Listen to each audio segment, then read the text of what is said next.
The lightning split the sky open like a jagged wound, and Katherine's horse reared so violently she lost her grip on the reins, tumbling hard into the mud-slicked earth of the Colorado Canyon, while the storm descended with all the fury of God's own wrath.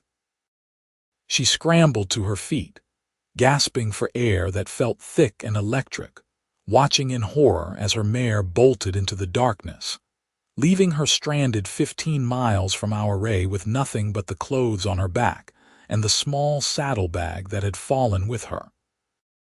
It was September 1882, and she had been warned about traveling alone through these mountains, but stubborn pride and the desperate need to reach her ailing aunt had overridden all sense. The rain came in sheets now, cold and merciless, plastering her brown traveling dress to her skin until she could barely move. Julia pressed herself against the canyon wall, trying to find some shelter from the deluge, but there was none. Her teeth chattered so violently she bit her tongue, tasting copper and fear. The thunder rolled through the narrow passage like cannon fire, and each flash of lightning revealed the terrible isolation of her predicament. She was 22 years old, a schoolteacher from Denver, and she had never felt so utterly helpless. That was when panic truly seized her, gripping her chest like iron bands, making her breath come in sharp, painful gasps. Her fingers clawed at the wet rock behind her, and she tried to remember the prayers her mother had taught her, but all she could hear was the roar of the storm and the terrified pounding of her own heart. She was going to die here, she realized with crystalline clarity. The flood waters would rise, or the cold would take her, or lightning would strike her where she stood through the curtain of rain. She saw movement. A shape on horseback, darker than the storm-bruised sky, coming toward her with purposeful determination. Julia's first instinct was to run, but her legs wouldn't obey. The rider drew closer, and she could make out more details now. A broad-brimmed hat, a long duster coat, the steady gait of a horse that knew these trails even in the worst weather. Easy now.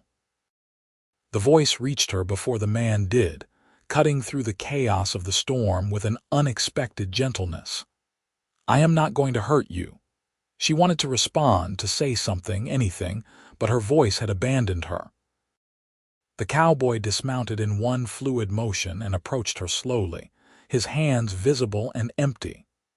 Lightning illuminated his face for a brief moment, and she saw strong features, a dark beard, eyes that seemed to assess her situation with quick intelligence. "You are in shock," he said, his voice still that same steady calm.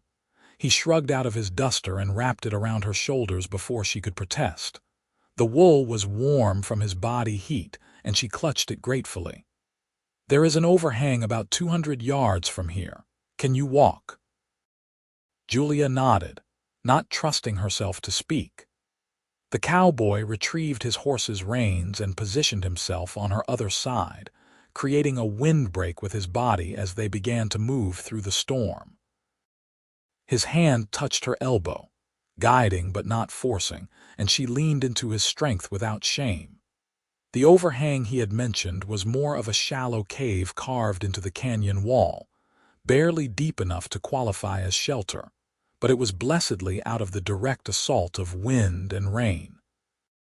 The cowboy led his horse inside first, then helped Julia over the rocky entrance. She collapsed immediately, her legs finally giving out entirely, and found herself sitting on damp stone while the storm raged just beyond their small sanctuary. "I need to get a fire going," the cowboy said, already moving to unsaddle his horse. "You need to get out of those wet clothes." Julia's face flamed despite the cold. "I certainly will not. You will freeze to death otherwise." His tone was matter-of-fact, without a trace of impropriety. "I have a spare shirt and blanket in my pack. Turn around if it makes you feel better, but get out of that dress, miss. Hypothermia does not care about modesty." He was right, and she knew it. Her fingers were already numb, fumbling uselessly at the buttons of her bodice. The cowboy, true to his word, turned his back and busied himself with gathering the small amount of dry kindling he carried in waterproof oilcloth. Julia struggled with her clothes, her movements clumsy and slow, until finally she wore only his oversized flannel shirt and had wrapped the rough wool blanket around herself like a cocoon. "Done," she managed to say through chattering teeth. The cowboy worked efficiently, building a small fire that seemed miraculous given the conditions. The smoke drew upward through some natural chimney in the rock, and soon blessed warmth began to spread through their small space. He hung her dress and undergarments near the flames to dry, handling them with the same practical efficiency he applied to everything else, then settled himself across the fire from her. "Aaron Blake," he said finally, tipping his hat slightly. "I run cattle in the valley below our ray." "Julia Katherine. I teach school in Denver." Her voice sounded stronger now, though she still trembled. "Thank you for saving my life, Mr. Blake. Just Aaron, please." He pulled out a battered tin from his saddlebag and began to make coffee with the practiced ease of a man who had spent countless nights on the trail. "What were you doing out here alone?" She explained about her aunt, about the urgency that had driven her to set out despite the threatening weather, about the sudden violence of the storm and her horse's panicked flight.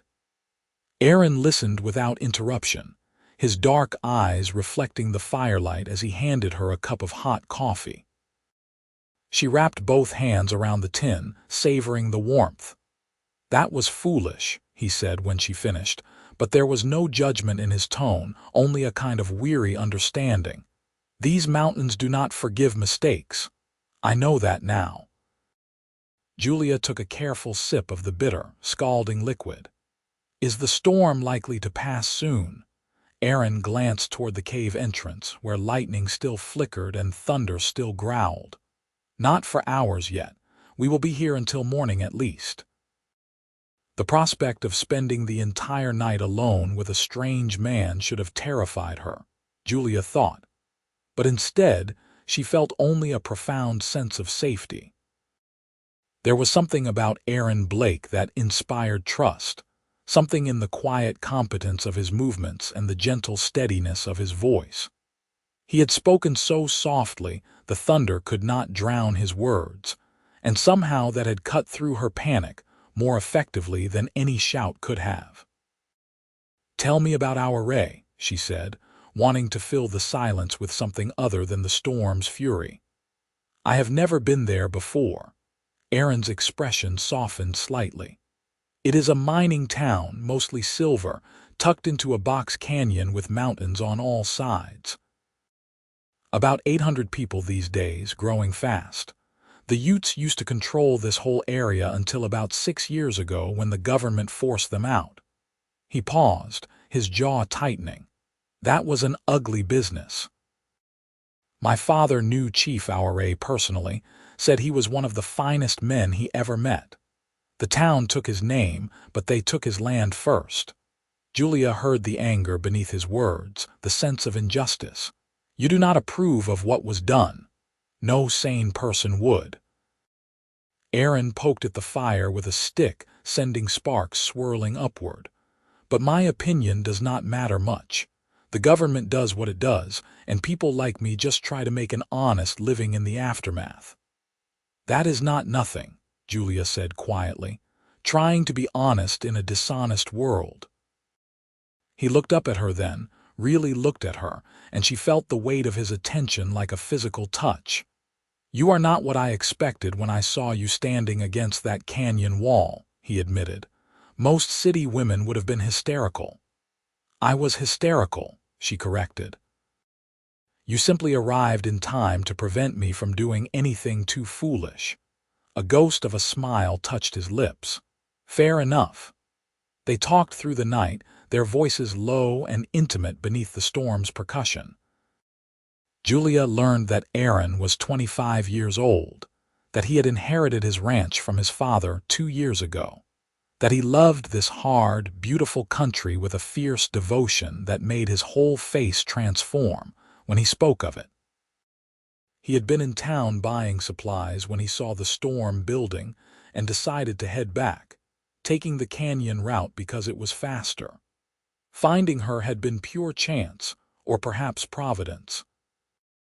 In turn, she told him about her life in Denver, about the children she taught who reminded her daily why education mattered, about the books she loved, and the dreams she harbored of maybe writing something of her own someday. Erin listened with an intensity that made her feel as if her words were precious, worth hearing, worth remembering. "Why were you never married?" he asked when the conversation turned personal, then immediately looked embarrassed. "Forgive me. That was improper. No, it is all right." Julia pulled the blanket more tightly around herself. "I was engaged once, 3 years ago. He was a banker's son, very respectable, very proper. He broke it off when he learned my mother had been married before my father, when she was very young. Said he could not have a wife from a family with that kind of scandal. The old hurt had dulled to a distant ache. I decided then that I would rather be alone than with someone who cared more about appearances than substance." "He was a fool," Erin said flatly. "Any man would be honored to have you." The words hung in the air between them, charged with something that made Julia's heart beat faster.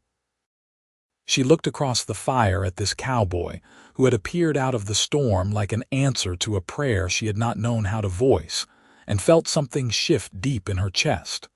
"What about you?" she asked softly. "Why has no one claimed you?" Erin stared into the flames for a long moment. "I was engaged too 5 years ago. Mary Henderson was her name.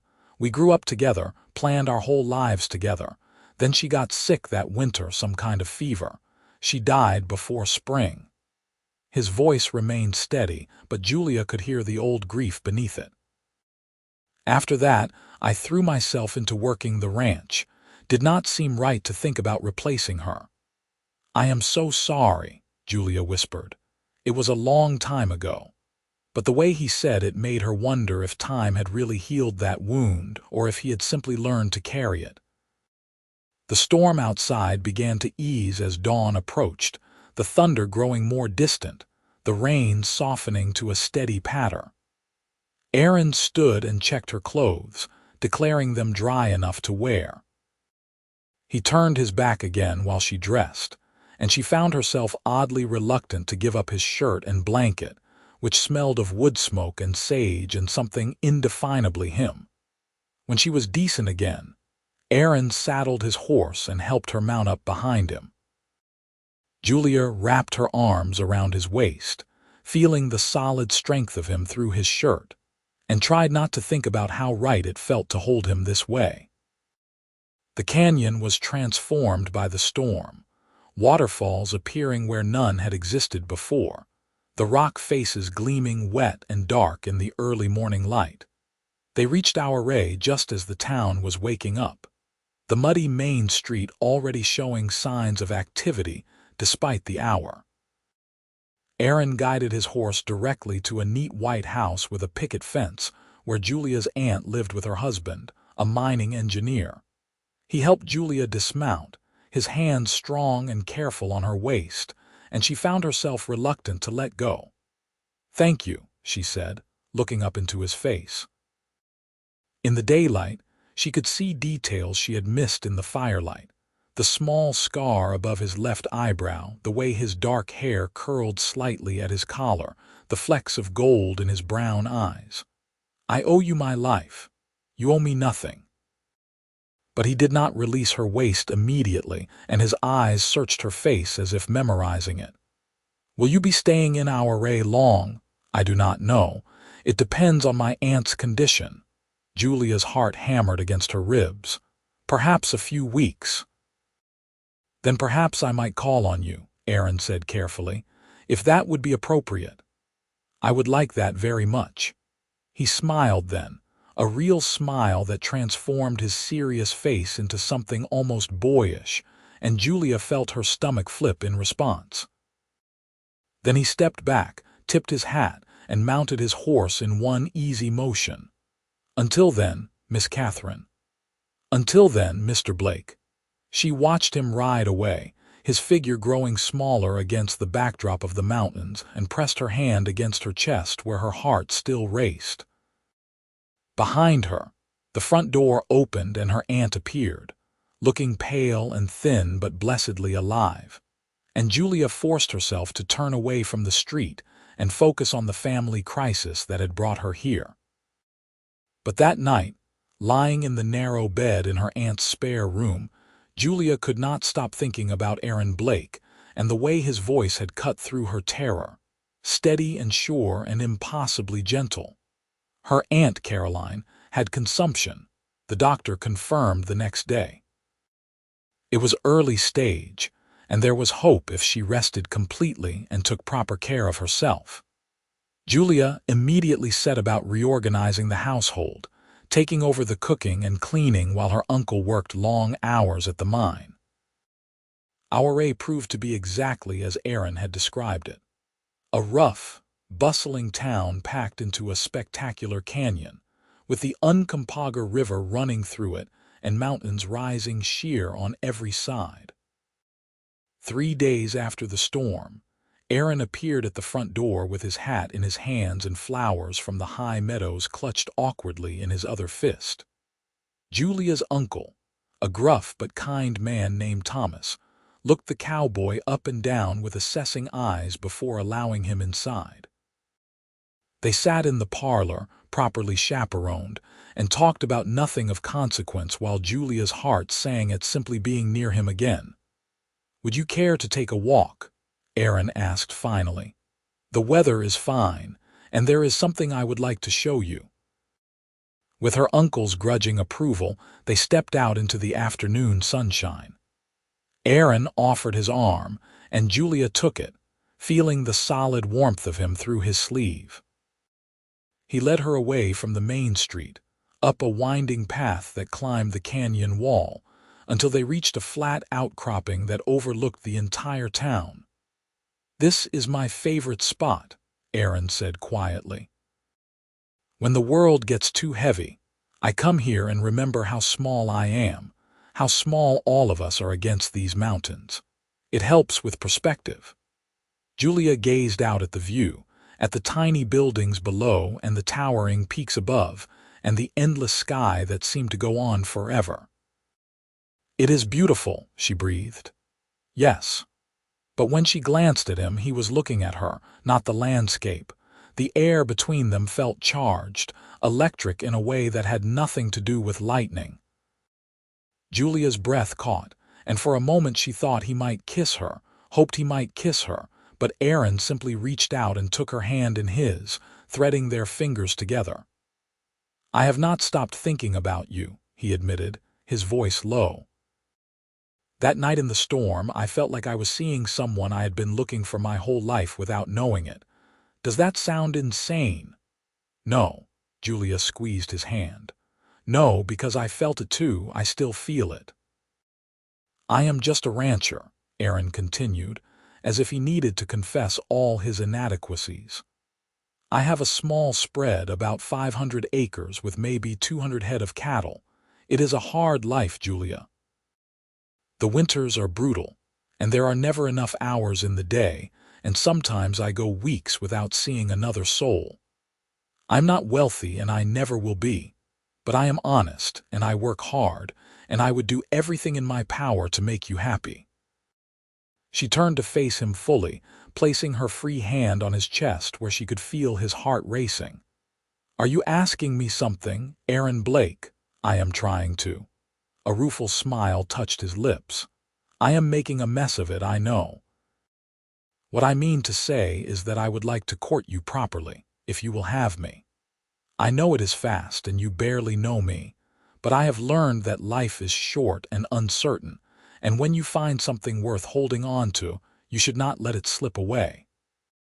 Julia rose up on her toes and pressed her lips to his, stopping his words with the kiss she had been dreaming about for 3 days. Aaron made a surprised sound, then wrapped his arms around her and kissed her back with a tenderness that made her eyes sting with sudden tears. His lips were warm and gentle, and he tasted like coffee and possibility.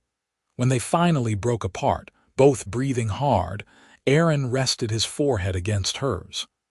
"I will take that as a yes," he murmured. "Yes," Julia confirmed, laughing through the tears that now streamed freely down her cheeks. "Yes, you may court me. Yes to all of it." The following weeks passed in a blur of happiness. Aaron rode into town every other day, sometimes bringing fresh game for the household, sometimes just bringing himself. They took long walks through the canyon, rode horses up into the high country where the aspens were beginning to turn gold, sat on the porch in the evenings and talked until the stars came out. Julia learned the shape of his heart, the depth of his kindness, the quiet strength that carried him through every challenge. Her aunt's health improved steadily under Julia's care, and she watched the courtship with knowing eyes. "That is a good man," Caroline said one afternoon while they shelled peas together. "The kind who will stand by you when things get hard.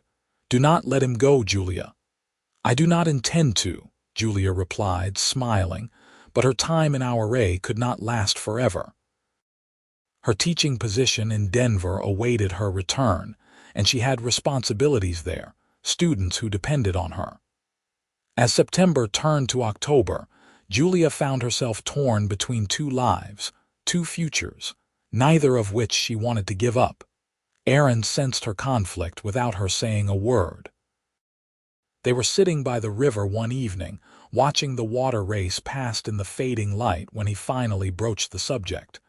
"You will be leaving soon," he said. "It was not a question. I have to." Julia's voice cracked.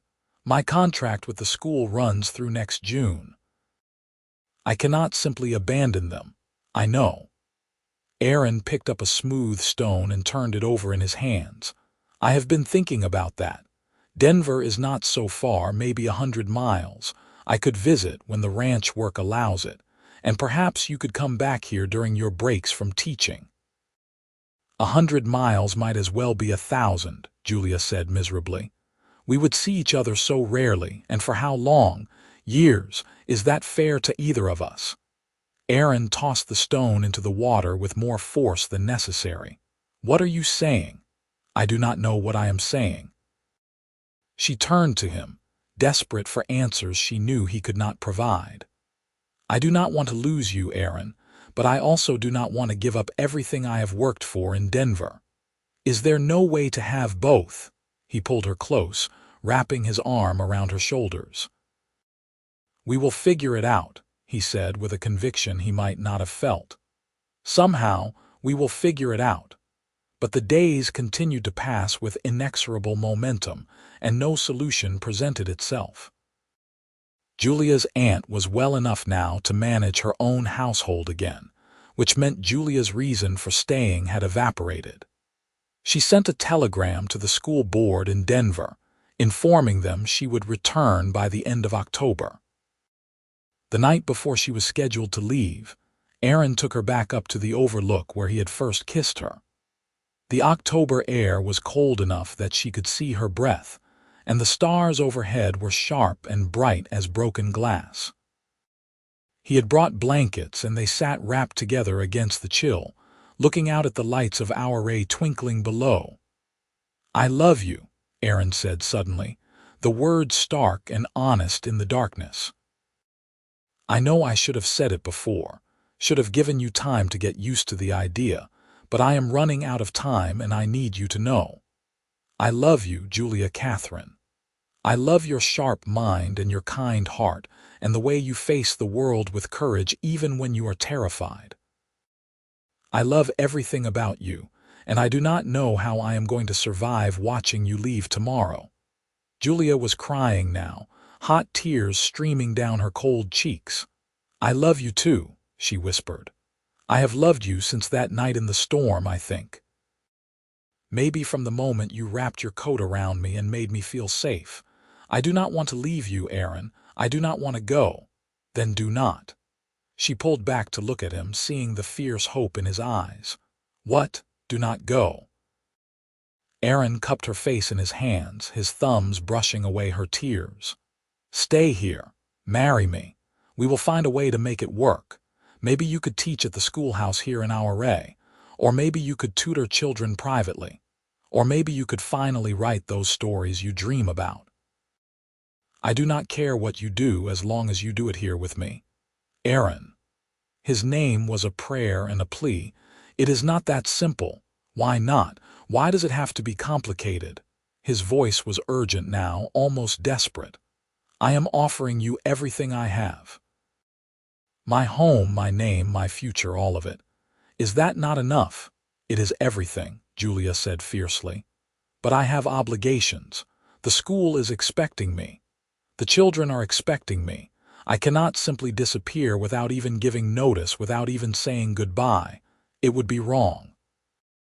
Aaron's hands dropped away from her face. "So you are choosing them over me?" "No, that is not what I am saying." She grabbed his hands, holding them tightly. "Listen to me. Let me go back to Denver. Let me finish out the term properly, give them time to find a replacement. It is only 8 months. 8 months, and then I will come back to you, I promise." 8 months. Aaron sounded hollow. An entire winter, spring, summer. Anything could happen in 8 months. "Nothing will happen," Julia insisted. "I will write to you every week, and you can visit when you can. And when June comes, I will return and I will marry you and I will never leave again. Can you wait for me, Aaron? Can you trust me enough to wait?" He looked at her for a long moment, his expression unreadable in the starlight. Then, slowly, he nodded. "I will wait," he said roughly. "I would wait forever if that is what it takes. But you have to promise me, Julia. Promise me you will come back." "I promise." She sealed the vow with a kiss, pouring all her love and determination into it. "I swear on everything I hold sacred I will come back to you." The parting the next morning was agony. Aaron drove her to the stagecoach depot himself, and they stood on the wooden platform while other passengers bustled around them, lost in their own private world of sorrow. He kissed her one last time, hard and desperate, then helped her into the coach without another word. Julia pressed her hand against the window as the stage pulled away, watching his tall figure grow smaller and smaller until a bend in the road took him from sight entirely. She cried for the first 20 miles until she had no tears left, and then she simply sat in numb misery while the landscape rolled past. What had she done? Why had she insisted on returning to Denver? Aaron had offered her everything she wanted, and she had walked away from it in the name of responsibility and propriety. Perhaps she truly was a fool. But when the stage reached Denver 2 days later, and she saw her small apartment and her schoolhouse and the familiar streets, Julia knew she had made the right choice, even if it hurt. She owed these children the education they deserved. She owed the school board, who had hired her and paid her fairly, proper notice. And she owed herself the knowledge that she had kept her commitments, that she had not simply run away the moment something better came along. That did not make the missing any easier. She wrote to Aaron that very night, a long letter detailing her journey and her return and how much she already longed for him. His reply came 2 weeks later, shorter than hers but no less heartfelt. He told her about the ranch, about the cattle he was moving to lower pastures for winter, about the first snow that had dusted the peaks above our array. He did not mention the loneliness, but Julia could read it between every line. The letters became their lifeline. Julia wrote every Sunday without fail, and Aaron's responses came with slightly less regularity but no less devotion. Through his words, she lived his winter. The brutal cold that killed 3 calves, the mountain lion that took 2 more before he tracked it down and shot it, the frozen water pipes that burst and had to be replaced. Through her words, he lived her life. The children who struggled with reading and then suddenly understood, the school Christmas pageant that went off without a single disaster, the long evenings spent grading papers by lamplight. In February, Aaron managed to make the journey to Denver. He could only stay 3 days before the ranch demanded his return, but those 3 days were precious beyond measure.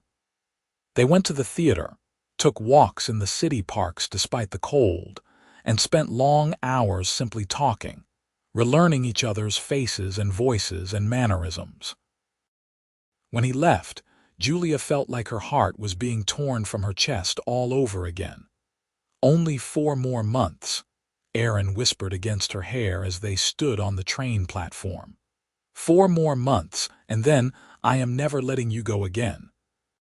4 more months, Julia agreed, trying to smile through her tears. Spring came slowly that year, or so it seemed to Julia. Every day felt like a week, every week like a month. She threw herself into her teaching with renewed vigor, determined to give these final months everything she had.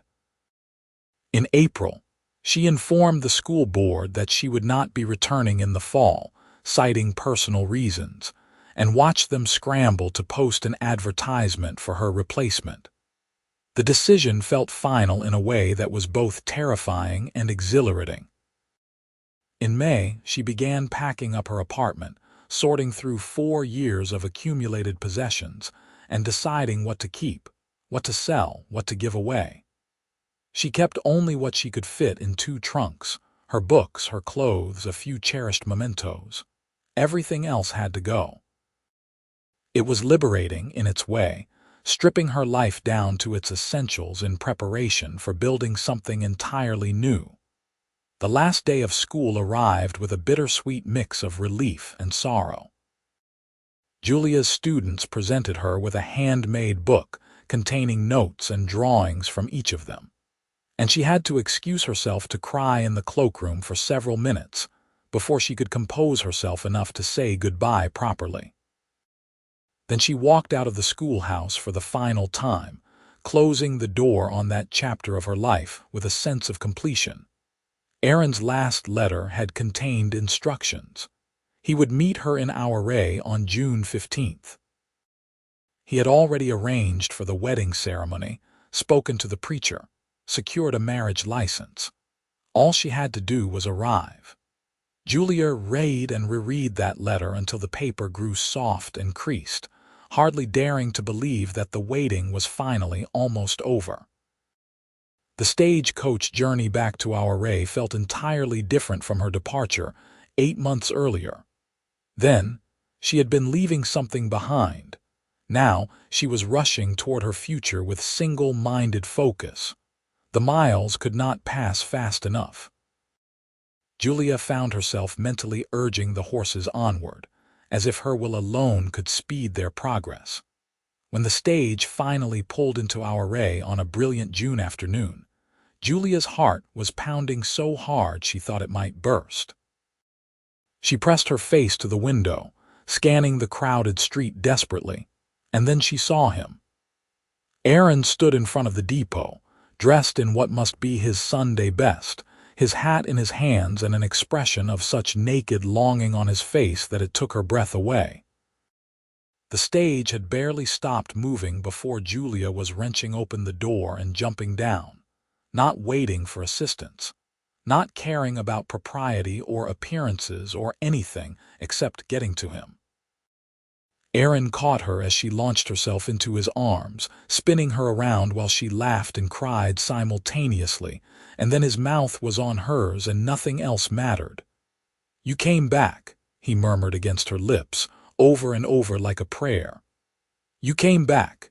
You are here. You are really here."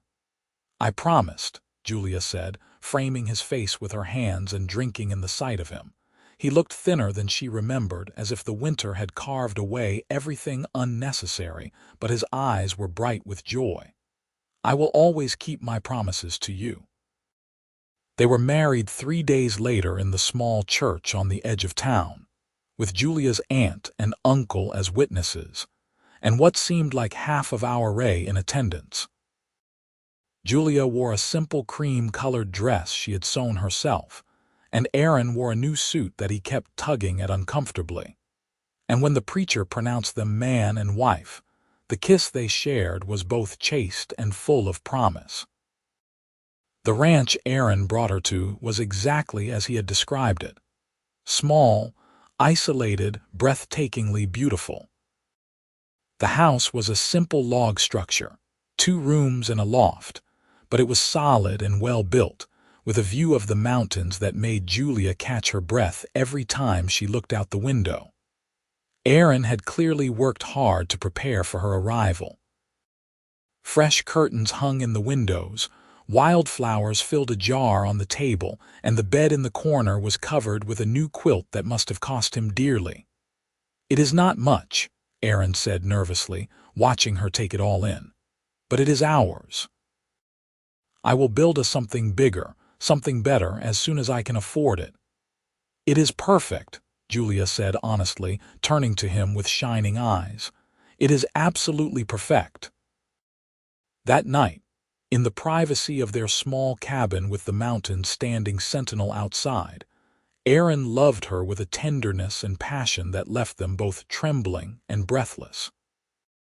Julia had been nervous, not knowing what to expect, but Aaron was patient and gentle, murmuring reassurances and endearments until nervousness gave way to wonder, and then to pleasure so intense it bordered on pain. They learned each other's bodies with reverent exploration, mapping out every dip and curve and sensitive spot, building something intimate and precious between them. Afterward, lying wrapped in each other's arms while moonlight spilled through the window, Julia felt a completeness she had never experienced before. This was what she had been missing all her life, she realized. Not just the physical intimacy, though that had been revelation enough, but the profound sense of belonging, of being exactly where she was meant to be, with exactly who she was meant to be with. "I love you," she whispered into the darkness. "I love you," Aaron replied, tightening his arms around her. "My wife. My Julia." The words sent a thrill through her that had nothing to do with desire and everything to do with coming home. Life on the ranch proved to be every bit as challenging as Aaron had warned her it would be. Julia rose before dawn to help with the chores, learning to milk the cow, feed the chickens, tend the vegetable garden Aaron had started. Her soft teacher's hands developed calluses, and her pale skin tanned, despite the bonnet she wore. She learned to cook on the temperamental wood stove, to bake bread that did not come out like rocks, to preserve vegetables for the coming winter. Aaron was endlessly patient with her mistakes, never criticizing, always encouraging. When she burned dinner, he ate it without complaint. When she accidentally let the chickens out and they had to spend 2 hours rounding them up, he just laughed and kissed her flour-dusted nose. His faith in her was absolute, and under his steady belief, Julia discovered capabilities she had never known she possessed. In August, the teacher at the Our Ray schoolhouse resigned abruptly to marry and move east, and the school board approached Julia about taking the position. She accepted gratefully, eager to contribute financially to their household, and to use the education she had worked so hard to acquire. Aaron supported her decision wholeheartedly, though it meant he had to handle more of the ranch work alone during the school term. Julia found teaching in Our Ray refreshingly different from Denver. The classes were smaller, the students rougher around the edges, many of them minors' children who attended sporadically when work allowed. She adapted her methods, focusing on practical skills and meeting each child where they were. By October, she had won over even the most resistant students, and Aaron beamed with pride when people in town mentioned his wife's excellent teaching. The rhythm of their life together settled into something sustainable and deeply satisfying. Aaron worked the ranch while Julia taught school. In the evenings, they cooked dinner together, Aaron telling her about his day while she told him about hers. On weekends, they worked the ranch together, or occasionally took rides up into the high country to places only Aaron knew about. They made love frequently and with increasing confidence, learning to please each other in ways that left them both sated and smiling. In November, Julia realized her monthly courses had not come. She said nothing to Aaron at first, not wanting to raise hopes that might prove false, but when December arrived with still no sign, she could no longer deny the truth. She was carrying his child. She chose to tell him on Christmas Eve, after they had exchanged small gifts by the light of their little tree. Aaron had given her a beautiful leather-bound journal for writing the stories she still dreamed of creating, and she had knitted him a thick wool sweater that had taken her months to complete. After they had admired each other's presents appropriately, Julia took a deep breath and reached for his hand. "There is one more gift," she said, placing his palm flat against her still flat stomach, "but it will not arrive until summer." For a moment, Aaron just stared at her blankly. Then understanding dawned across his face like sunrise, and his eyes went wide. "Julia, are you certain?" she nodded, tears spilling down her cheeks. "The baby should come in July, the doctor thinks."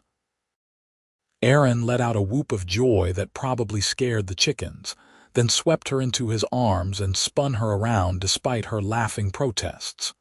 When he finally set her down, his hands were shaking as he cradled her face. "We are having a baby," he said wonderingly. "You are having my baby." "We are having our baby," Julia corrected gently.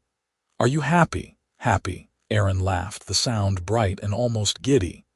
"Julia, I am terrified and amazed and so happy I think my heart might explode. You have given me everything. Everything." That winter was harsh, with heavy snows that sometimes trapped them in the cabin for days at a time, but Julia barely noticed. She was cocooned in happiness, daydreaming about their child while she knitted impossibly tiny clothes, and Aaron carved a beautiful cradle from pine. They argued companionably about names, settling finally on Samuel if it was a boy and Rose if it was a girl. Julia had to stop teaching in April, when her pregnancy became too obvious and too uncomfortable to hide.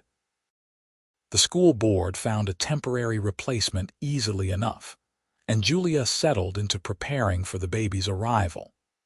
Her Aunt Caroline visited frequently, bringing advice and hand-me-down baby clothes and the comfort of another woman who understood what she was going through. The baby came on a scorching July afternoon during a heat wave that had everyone in the valley panting and miserable. Julia's labor started just after noon and continued through the night, long and difficult. Aaron stayed by her side the entire time despite the midwife's suggestion that he wait outside, holding her hand and whispering encouragement even when Julia screamed curses at him that would have made a minor blush.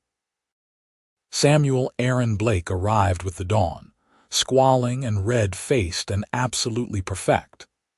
Aaron wept openly when the midwife placed his son in his arms, tears streaming unchecked down his face as he stared at the tiny miracle they had created. Julia, exhausted but euphoric, watched her husband fall in love with their child and felt her heart swell so large she thought it might burst through her ribs. "Hello, Samuel," Aaron whispered, gently touching one impossibly small fist. "Hello, my son. I am your papa, and I promise to always keep you safe." The baby's eyes opened briefly, unfocused, but somehow seeming to look directly at his father, and Aaron made a sound halfway between a laugh and a sob. He looked at Julia with such profound love and gratitude that she started crying again too, and the midwife clucked her tongue and bustled around them, cleaning up and pretending not to notice the tears. Life with a newborn was simultaneously wonderful and exhausting. Samuel proved to have excellent lungs and no compunction about using them at all hours of the night. Julia moved through the first weeks in a fog of sleeplessness, nursing the baby and trying to keep up with the household while her body healed. Aaron took over as much as he could, handling all the ranch work and most of the cooking, bringing Samuel to her for feedings, and then walking him around the cabin for hours when he would not settle. One night, Julia woke to find Aaron's side of the bed empty. She padded quietly to the main room and found her husband standing by the window in his union suit, their son cradled against his bare chest, both of them silhouetted in moonlight. Aaron was murmuring something too low for her to hear, swaying gently in an instinctive rocking motion. "You will grow up strong and good," Aaron was saying as Julia drew closer. "You will know these mountains like the back of your hand. You will learn to ride before you can barely walk, and you will know how to work hard and treat people fairly. And you will always, always know that you are loved. Your mama and I will make sure of that." Julia's throat tightened with emotion. She slipped her arms around Aaron's waist from behind, resting her cheek against his shoulder blade. "You are going to be an amazing father," she whispered. Aaron reached back with one hand to squeeze hers. "I am terrified I will mess it up," he admitted. "He is so small, Julia, so fragile. What if I do something wrong? You will not." Julia pressed a kiss between his shoulder blades. "You are already doing everything right. Look at him.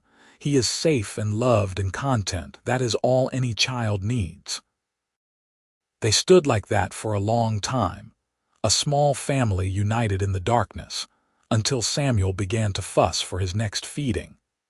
The moment was ordinary, and yet somehow sacred, one of thousands they would share over the years, but one Julia knew she would always remember. By Samuel's first birthday, life had settled into a new normal. The baby was walking now, tottering around the cabin on chubby legs and getting into everything. Julia had returned to teaching part-time, 3 days a week, with Caroline watching Samuel while she worked.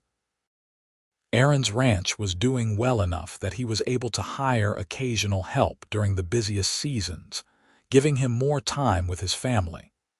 On a warm September evening, they took Samuel up to the overlook where Aaron had first told Julia he loved her. The baby sat between them, cooing at the birds and trying to eat interesting rocks, while his parents watched the sunset paint the mountains in shades of gold and rose. "You ever regret it?" Aaron asked quietly. "Giving up your life in Denver for this?" Julia looked at him in genuine surprise. "Not even for a moment. This is the life I was meant for, Aaron. You and Samuel, this place, all of it. I would choose it 1,000 times over. I just worry sometimes that it is not enough," Aaron admitted. "You were so accomplished in Denver. Here you are just a rancher's wife, living in a tiny cabin in the middle of nowhere." "I am not just anything," Julia said firmly. "I am a teacher, a mother, a writer when I find the time, and yes, a rancher's wife. But more than any of those things, I am happy. Truly, deeply happy in a way I never was in Denver. Do you understand?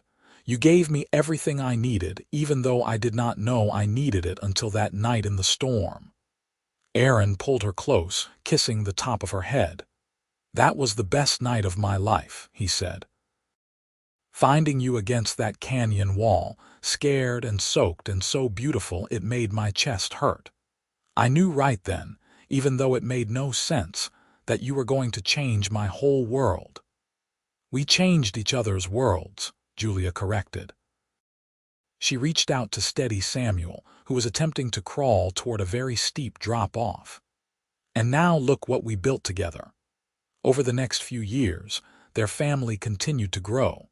A daughter, Rose, arrived when Samuel was 3, followed 2 years later by another son they named Matthew. The little cabin grew increasingly crowded, and true to his word, Aaron began building a larger house on a flat section of the ranch. It took him 2 years, working mostly alone during the winter months when the ranch demanded less attention, but finally, the new house stood finished. 4 bedrooms, a real kitchen, even a small room that Julia could use as a study for her writing. Julia had begun submitting stories to various magazines back east, tales of the West written from a woman's perspective, and to her amazed delight, editors began accepting them. The money was modest, but it was hers, earned through her own efforts, and it felt like validation of the dreams she had harbored for so long. Aaron was her biggest supporter, reading every word she wrote and offering thoughtful feedback, bragging to anyone who would listen about his wife, the published author. The children grew like wildflowers, sturdy and strong and happy. Samuel developed his father's quiet competence and love for the land. Rose proved to have her mother's curiosity and quick mind, already reading by age 4.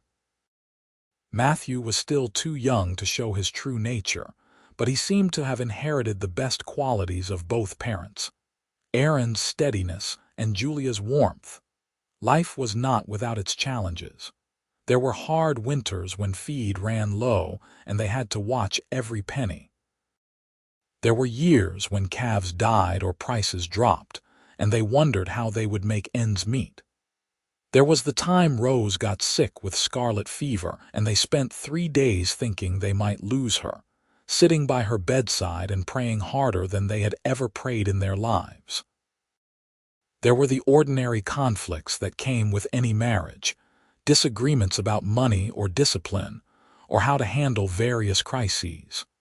But through it all, the foundation Aaron and Julia had built that night in the storm remained solid. They had learned to communicate, to fight fairly and make up thoroughly, to support each other through every hardship. When Aaron's back gave out during a particularly brutal calving season, Julia took over the ranch work without complaint, managing the cattle and the hired hands with surprising competence.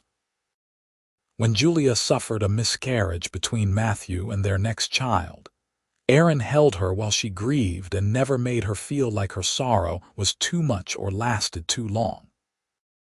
In 1892, a decade after they met, Julia stood on the porch of their house and watched Aaron teach Samuel, now 9 years old, to rope a fence post.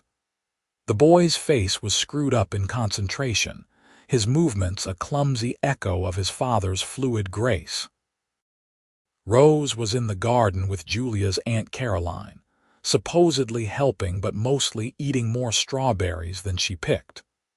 Matthew napped inside, still young enough to need his afternoon rest. And Julia, rounding into her 5th month of pregnancy with their 4th child, felt such overwhelming contentment that she had to pause and simply breathe it in. This was her life now. This noise and chaos and love, this land that she had learned to read as well as any book, these people who were her whole world. She thought back to the terrified woman she had been during that storm, stranded and certain she was going to die, and marveled at how far she had come. That storm had been the best thing that ever happened to her, she realized. It had blown away her old life and delivered her into the arms of the man who would become her everything. "Mama!" Rose came running up, her dress covered in dirt and her mouth stained red with strawberry juice. "Mama, look what I found."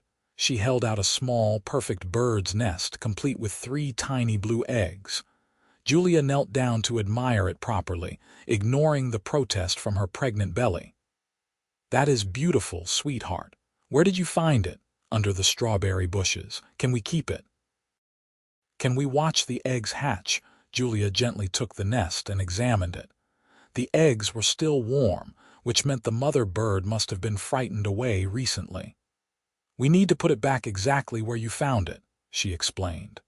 "Otherwise the mama bird will not be able to find her babies." Rose's face fell, but she nodded. Okay, but can we check on it sometimes?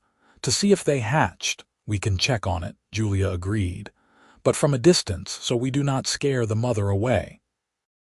They walked back to the garden together, Rose chattering about all the things she had learned about birds from the books Julia had been reading to her. As they carefully replaced the nest, Julia caught sight of Aaron watching them from across the yard, Samuel forgotten for the moment. Their eyes met, and even at this distance, Julia could see the love in his gaze, the quiet pride, the profound gratitude for this life they had built together. That night, after the children were all asleep and the house had finally quieted, Aaron and Julia sat together on the porch swing he had built for her birthday. The mountains were dark shapes against the star-scattered sky, and the air was cool and sweet with the scent of the wildflowers that grew all around the house. "Tell me again," Aaron said suddenly, his arm tightening around her shoulders, "about that night in the storm. What you were thinking when I found you." It was a game they played sometimes, revisiting their beginning, marveling at the chance and choice that had brought them together. Julia smiled and let herself sink into the memory. "I was thinking I was going to die," she said honestly. "I was so cold and so scared, and the panic had me in its grip so tightly I could barely breathe. And then I saw you coming through the rain, and I did not know if you were real or if I was hallucinating. But then you spoke, and your voice was so steady, so calm. You said, 'Easy now, I am not going to hurt you,' and somehow, despite everything, I believed you." "I was terrified," Aaron admitted. "When I first saw you pressed against that canyon wall, soaked through and shaking, I thought my heart would stop. You looked so small, so vulnerable. And I remember thinking that I could not let anything happen to you, that somehow you were important, even though I did not know your name or anything about you. You spoke so softly, the thunder could not drown your words," Julia murmured. "I have never understood how I heard you so clearly through all that noise, but I did. Every word, and each one was like an anchor, pulling me back from the edge of panic. I fell in love with you that night," Aaron said. "Right there in that cave, watching you drink coffee with your hands wrapped around the cup like it was the most precious thing in the world, listening to you talk about your life and your dreams. I knew, Julia. I knew you were going to be mine if you would have me. I knew too." She tilted her head up to kiss him, soft and sweet. "My cowboy who appeared out of the storm like an answer to a prayer. My stubborn, beautiful teacher who agreed to marry me even though I had nothing to offer but hard work and harder winters." "You had love to offer," Julia corrected. "You had yourself, which was everything I needed." They sat in comfortable silence for a while, rocking gently, Aaron's hand resting on Julia's pregnant belly where he could feel the baby moving. 10 years of marriage, 4 children, countless challenges overcome and joys shared. It had not always been easy, but it had always been worth it. "You think Samuel will take over the ranch someday?" Aaron asked eventually. "Or do you think he will want something different?" "I think he will do whatever makes him happy," Julia said, "just like we did. And we will support him no matter what he chooses." "Rose is going to do something remarkable," Aaron predicted. "That girl has a mind like a steel trap. She will probably end up running the whole state someday," Julia laughed. "At the very least. And Matthew will probably charm everyone he meets and accomplish great things through sheer likability. And this one," Aaron pressed his hand more firmly against her belly. "What do you think this one will do?" "This one will be loved," Julia said simply, "just like all the others. Beyond that, who knows? But it does not matter what any of them become as long as they are happy and kind. That is all I want for them," spoken like a true teacher. Aaron kissed the top of her head. "Have I told you lately that you are an amazing mother?" "Not in the past few hours," Julia teased. I was starting to wonder if you still noticed." "I notice everything about you," Aaron said seriously. "The way you always sing while you make breakfast, how you bite your lower lip when you are concentrating on your writing. The fact that you give each of the children individual time every day, even when you are exhausted. The way you still look at me, sometimes like I am the answer to all your prayers, even after 10 years of marriage and all my faults laid bare.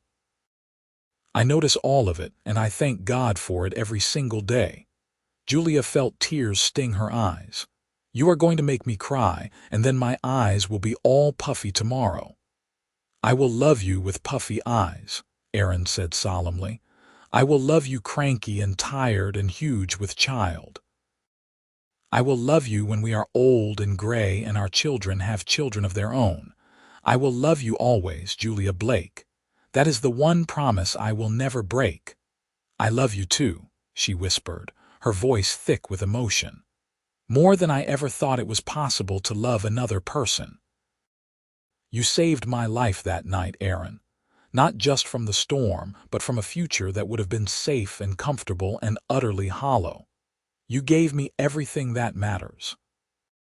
They stayed on the porch until long after the stars began to fade, wrapped in each other and in the life they had built together, talking and dreaming and remembering.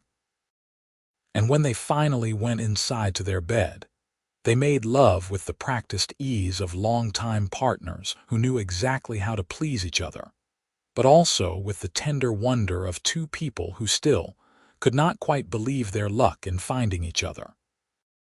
The baby, another boy they would name James, arrived in January during a blizzard that trapped them in the house for nearly a week. Julia labored while the wind howled outside, and Aaron delivered his own son when the midwife could not make it through the drifts. His hands shook as he caught the slippery, wailing infant, and his voice cracked as he announced, "It is a boy, Julia. We have another son." The other children adored their new brother, fighting over who got to hold him and arguing about who he looked like more. Samuel declared that James had their father's nose. Rose insisted he had their mother's eyes. Matthew just wanted to poke the baby's cheeks and marvel at how soft they were. Life continued its relentless forward march. The children grew and changed, developing into their own people with their own dreams and temperaments. Samuel did indeed take over more and more of the ranch work as he entered his teenage years, showing the same dedication and skill his father had. Rose devoured every book she could get her hands on and announced at age 12 that she intended to go to college, a declaration that Aaron and Julia supported wholeheartedly, despite the raised eyebrows it garnered in town. Matthew proved to be a natural storyteller, keeping his siblings entertained for hours with elaborate tales. And James, the youngest, was proving to be both the most stubborn and the most affectionate of all their children. Julia's writing career flourished. She published dozens of stories over the years, and eventually a publisher back east approached her about collecting them into a book. The advance was small, but the pride Julia felt when she held the finished volume in her hands was immeasurable. Aaron bought every copy the general store in our array stocked and gave them as gifts to anyone who would accept them. In 1900, as the century turned, and the children ranged in age from 8 to 17, Aaron took Julia back to the canyon where they had first met. They had made the pilgrimage before, but never on the anniversary of that fateful September night. They left the children with Caroline and rode out in the afternoon, reaching the familiar stretch of canyon just as the sun began to sink toward the mountains. The landscape had not changed much in 18 years. The same rock walls rose on either side, the same hardy plants clung to every available crevice.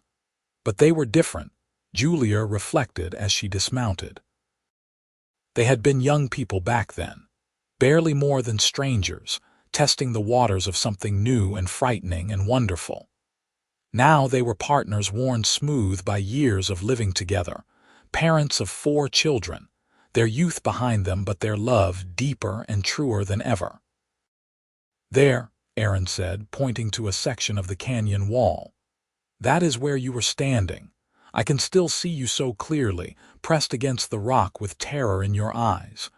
Julia walked to the spot and placed her hand on the cold stone, remembering. "I can still feel it," she admitted. "The panic, the certainty that I was going to die. And then you appeared and everything changed." Aaron came to stand behind her, wrapping his arms around her waist and pulling her back against his chest. "The best decision I ever made was coming down this canyon that night. If I had chosen a different route, if I had been an hour earlier or later, we might never have met." "I think we would have found each other somehow," Julia said, covering his hands with hers. "Some things are meant to be." They stood like that as the light faded, holding each other in the place where their story had begun. No storm threatened tonight. The sky was clear and peaceful, the air warm with the last breath of summer. But Julia could hear it if she closed her eyes. The thunder that had shaken the earth, the rain that had pounded down like judgment, and beneath it all, Aaron's voice, steady and sure and impossibly gentle. "Easy now. I am not going to hurt you. Thank you," she said softly, "for finding me, for saving me, for loving me." "Thank you for coming back," Aaron replied, his breath warm against her ear, "for keeping your promise, for building this life with me." They rode home as the stars emerged, side by side, perfectly comfortable in the silence that came from knowing each other completely. The house was bright with lamplight when they arrived, and they could hear the children's voices raised in laughter or argument. It was hard to tell which. Samuel was probably trying to keep order while Rose and Matthew bickered and James got into something he should not. It was chaos and noise, and so far from the quiet life Julia had imagined for herself in Denver all those years ago. It was absolutely perfect. As the years continued to pass, Aaron and Julia watched their children launch into their own lives with a mixture of pride and bittersweet sorrow. Samuel married a sweet-natured girl from town and built his own cabin on the far side of the ranch, taking over the day-to-day operations while Aaron eased into semi-retirement. Rose did go to college, one of the first women from our age to do so, and returned with a teaching degree and a passion for education reform that made her mother beam with pride. Matthew became a newspaper reporter, moving to Denver to chase stories and adventure. James, the baby, showed signs of following in his father's footsteps and becoming a rancher, content with the land and the mountains and the simple satisfaction of hard work. Grandchildren began arriving, a parade of small souls who called Julia Nana and treated Aaron like the wisest man who ever lived. The house that had once seemed so spacious filled regularly with the noise and chaos of family gatherings. 3 generations packed around the big table Aaron had built, passing food and stories in equal measure. On their 30th wedding anniversary, Julia and Aaron took one more trip to the canyon. They were 52 and 55 now, their hair streaked with gray, their bodies marked by decades of hard living. The ride was harder than it had been 5 years ago, and Julia had to dismount more carefully, her joints protesting.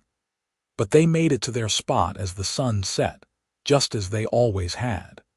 "You suppose we will still be doing this when we are 70? Julia asked, leaning against Aaron's shoulder. "Coming out here to remember, I hope so," Aaron said. "Though you might have to tie me to my saddle to keep me upright." Julia laughed, the sound echoing off the canyon walls. "We will tie each other on." 2 stubborn old fools, refusing to let age stop us from being sentimental. "I have never regretted a single day of our marriage," Aaron said suddenly, his voice serious. Even the hard days, even the days when we fought or when things went wrong. Every single moment has been worth it because I spent it with you." "I feel the same way," Julia said, her eyes filling with tears that came more easily now than they had when she was young. "You have been my greatest adventure, Aaron Blake, my truest love. The answer to every prayer I never knew how to voice."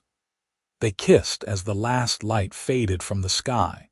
Two people who had loved each other through 3 decades of joy and sorrow, triumph and tragedy, and who would continue loving each other until death finally separated them. The canyon held them gently, this place that had witnessed their beginning and had become sacred ground through countless returns. When they finally headed home, full dark had fallen, but neither of them was afraid. They had each other, and that had always been enough to face any storm. The years that followed were quieter, gentler.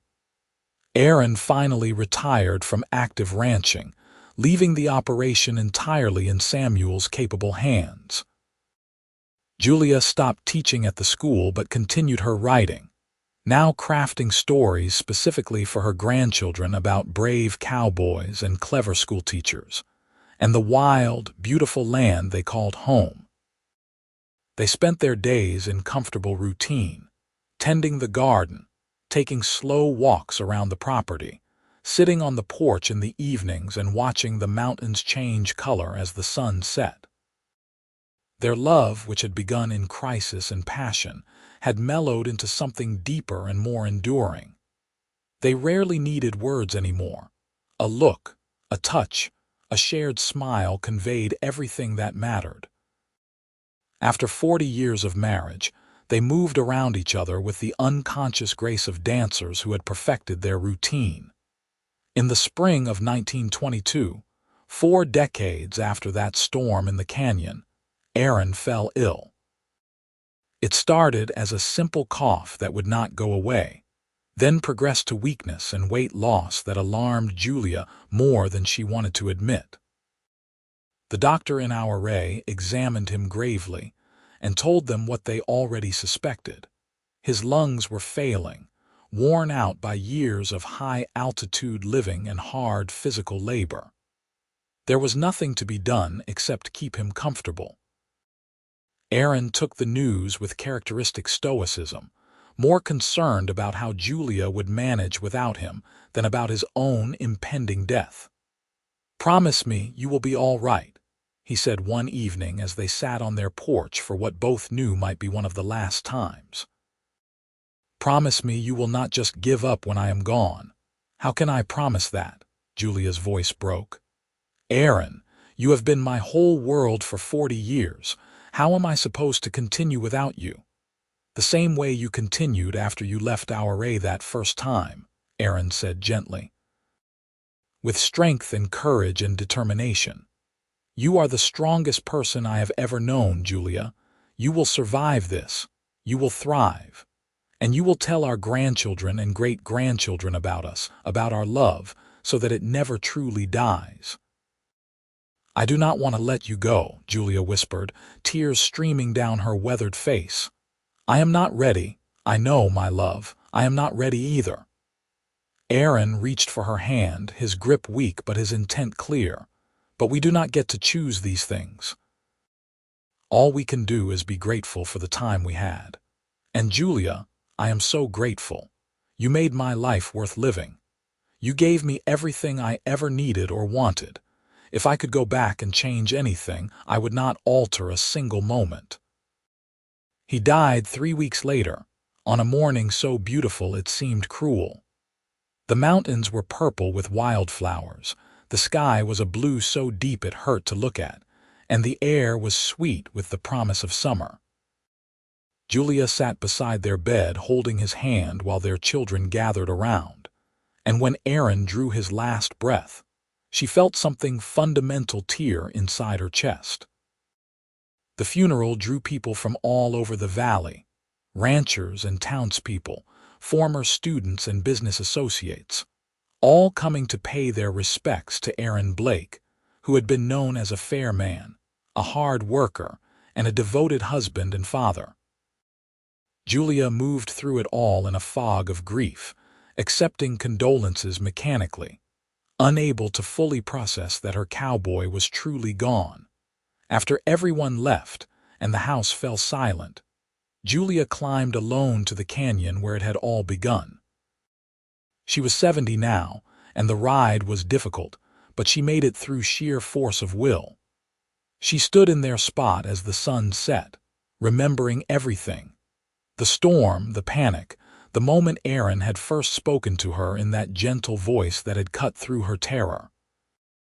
She remembered every anniversary they had spent here, every word they had spoken, every promise they had kept. "I am not ready," she said aloud to the empty canyon. "I know I promised I would be strong, but I am not ready to do this without you." The mountains offered no answer, but Julia had not expected one. She stood there until full dark, crying quietly, saying goodbye to the love of her life in the place where he had first become hers. Then, because she was Julia Blake and she kept her promises, she mounted her horse and rode home to face whatever came next. The months that followed were the hardest of Julia's life, harder even than childbirth or that first brutal winter on the ranch. She missed Aaron with an intensity that sometimes made it difficult to breathe. She would turn to tell him something and find empty air. She would wake reaching for him in the night. The house felt too quiet without his footsteps, his humming, his steady presence filling every corner. But she survived, just as he had known she would. She leaned on her children and grandchildren, allowing them to surround her with love and support. She continued her writing, channeling her grief into stories about loss and memory and enduring love. She maintained the garden and took daily walks around the property, forcing herself to find joy in the small things. A hummingbird at the feeder, the first tomato of the season, a granddaughter's gap-toothed smile. A year after Aaron's death, Julia made one final trip to the canyon. She was frailer now, and Samuel insisted on accompanying her, worried about his mother traveling alone. But when they reached the spot, he hung back, giving her privacy for this farewell. Julia stood on the exact place where she had waited out that long-ago storm, where Aaron had found her and saved her and changed her life forever. She closed her eyes and could almost hear his voice. "Easy now. I am not going to hurt you." Even now, 40 years later, the memory had the power to calm her racing heart. "Thank you," she said softly. "Thank you for 40 years of love. Thank you for our children and our life together. Thank you for every moment, every word, every touch. I will love you until my last breath, Aaron Blake. And then I will find you again, wherever we go after this, and we will be together forever." The canyon was silent, but Julia felt peace settle over her like a blanket. She knew with absolute certainty that Aaron would have been proud of how she had faced this past year. She had survived. More than that, she had lived, honoring his memory by continuing to engage with life rather than withdrawing into grief. As she turned to go, a strange shimmer caught her eye. For just a moment, she could have sworn she saw him standing there, tall and strong and young again, with that gentle smile that had first stolen her heart. He raised one hand in farewell or blessing, and then he was gone, just a trick of the light and her grief-stricken mind. But Julia smiled through her tears, because real or imagined, the vision had given her what she needed. The reassurance that their love had not ended with his death, that somewhere, somehow, Aaron was still watching over her. Julia lived another 8 years, long enough to see her great-grandchildren born, long enough to publish 3 more books, long enough to make peace with the life she had lived and the love she had known. She remained sharp and engaged until the very end, telling stories and offering advice and reminding everyone who would listen that love was the only thing that truly mattered. She died peacefully in her sleep on a September night. exactly 50 years after the storm that had changed her life. Samuel found her in the morning, a slight smile on her weathered face, her hand curled around the small photograph of Aaron she kept on her bedside table. They buried her next to Aaron on a hillside overlooking the ranch they had built together, under a sky so vast and blue it seemed to go on forever. The whole valley turned out for her funeral, multiple generations who had been touched by her teaching or her kindness, or simply her example of how to love completely and live well. At the service, Rose stood up to speak, her voice strong despite her tears. "My mother once told me that she had two lives," she said. "The one before the storm, when she was safe and comfortable but not truly alive, and the one after, when she found love and purpose and joy." She said that the storm was the best thing that ever happened to her, because it brought her my father. Because when she was seized by panic in that canyon, terrified and certain she was going to die, my father appeared and spoke to her so softly that the thunder could not drown his words. And those words, that voice, that moment, it all became the foundation of everything good in her life. That is the legacy she left us. Not material wealth or worldly success, but the knowledge that true love exists, that it is worth fighting for, and that it can sustain us through anything life throws at us. There was not a dry eye in the gathering. Samuel read a passage from one of his mother's books, one where the heroine finds her cowboy and realizes that home is not a place but a person. Matthew shared stories that made everyone laugh through their tears. James simply stood at the grave and said, "She loved him for 50 years, and she never stopped. That is the kind of love I want to find." After the service, after everyone had left and the sun had begun to set, Samuel returned alone to the grave. He stood between his parents' markers, thinking about the stories he had heard his whole life, about a storm and a cowboy and a love that had survived every challenge. "Thank you," he said quietly, "for showing me what a good marriage looks like, for teaching me how to be a good man, for loving each other so completely that we never doubted we were wanted and cherished too." The mountains stood silent witness, as they always had, as they always would. The wind whispered through the grass, carrying the scent of wildflowers and the promise of evening. And somewhere, beyond the veil of this world, Aaron and Julia Blake were together again, eternal as the mountains, endless as the sky, reunited in the love that had defined both their lives. Years later, when Samuel's own grandchildren asked about their great-grandparents, he would take them to the canyon and tell them the story. He would point to the rock wall and describe a terrified young woman, a violent storm, and a cowboy who appeared like a miracle. He would explain how his father had spoken so gently that the thunder could not drown his words, and how those words had been the beginning of a love story that spanned half a century. "They proved that love is real," Samuel would say. "That when you find the right person, when you commit to them fully and honestly, you can build something that lasts forever. Not forever in time, because we all die eventually, but forever in impact, in memory, in the lives you touch and the example you set. That is what they gave us. That is what they gave everyone who knew them." And the children would listen, wide-eyed, absorbing the story of the storm and the cowboy and the love that had conquered everything, filing it away as something precious and true. They would carry it forward to their own children and grandchildren. This tale of panic and rescue and love found in the most unlikely of circumstances, ensuring that Aaron and Julia Blake's legacy would live on as long as there were people to tell their story. The ranch still stood, passed down through the generations. The house had been expanded and modernized, but the bones remained the same, and the view of the mountains never changed.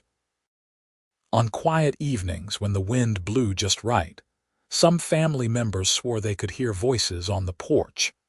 A man's low murmur and a woman's bright laugh, talking and dreaming the way they had for 40 years. The canyon remained too, wild and beautiful and unchanged by time. The rock where Julia had stood during that fateful storm was still there, and the overhang where Aaron had built their first fire together. Sometimes young couples would make the journey out there, having heard the story, wanting to stand where such a legendary love had begun. They would close their eyes and try to imagine it. The lightning, the thunder, the rain, the fear, and then that voice steady and sure. Easy now. I am not going to hurt you. And maybe, if they were very lucky, they would find their own version of that storm, that moment of connection, that love worth building a life around. Because Aaron and Julia Blake had proved it was possible. They had shown that love did not have to be easy to be real, that it did not have to be perfect to be profound, that it simply had to be chosen again and again, day after day, year after year. Their story became legend in the valley, passed from generation to generation, a beacon of hope for anyone who wondered if true love still existed in the world. And the answer, carried on the mountain wind and whispered by the river and held in the very stones of the canyon where it all began, was always yes. Yes, love is real. Yes, it is worth fighting for. Yes, it can last forever if you are brave enough to hold on through every storm. In the end, that was what Julia and Aaron Blake left behind. Not wealth or fame or material legacy, but proof. Proof that love conquers fear, that gentleness can be stronger than thunder, that two people who find each other at just the right moment can build something beautiful and enduring. Their love had started in panic and storm, but it had grown into something as solid as the mountains themselves, as constant as the stars, as precious as the first breath of spring after a long, hard winter. And somewhere, in whatever comes after this life, they were together still. Holding hands, watching over the family they had created, forever bound by the words that had started everything. Spoken so softly the thunder could not drown them, but powerful enough to echo through generations. That was their gift. That was their triumph. That was the love story of Aaron and Julia Blake, and it would never truly end.